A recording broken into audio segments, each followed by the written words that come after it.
This story will save you a lot of headaches in the future. It's a story of how my landlord wanted to cash in on me. It all started when I was apartment hunting and I came across this amazing place. The rent was reasonable, the place was perfect for commute, and the landlord was overall just an easygoing person.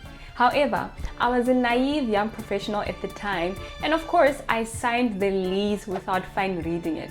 I mean, who has time for that, right? Big mistake. Because it turns out that the landlord had a clause in there that could allow him to cash in on me.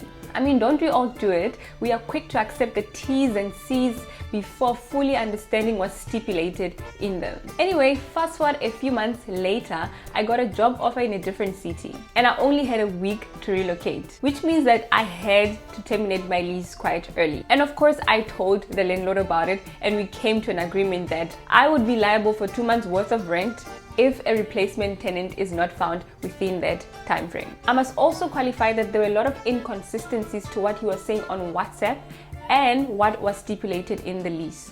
The lease made no allowance for my rights as a tenant. But because the move was happening in such a quick flash, I didn't have time and energy to really challenge or question everything. So I agreed, and out of guilt of having just a week to relocate, I felt it was humane of me to pay the rent for that month. So we started the termination process as should. Now 3 months post my move, this guy is now soliciting that I chip in more money to consolidate for half of the deposit that was remaining.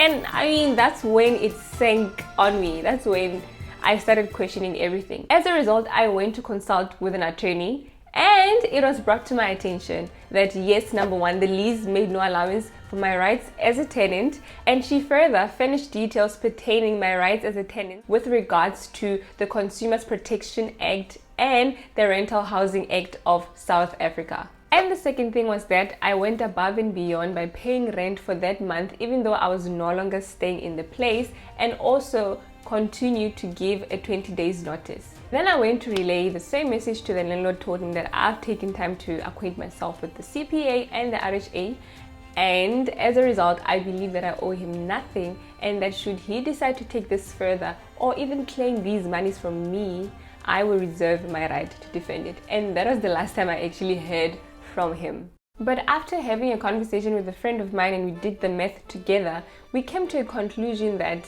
even though things turned out the way they did, I saved a lot of money in the process.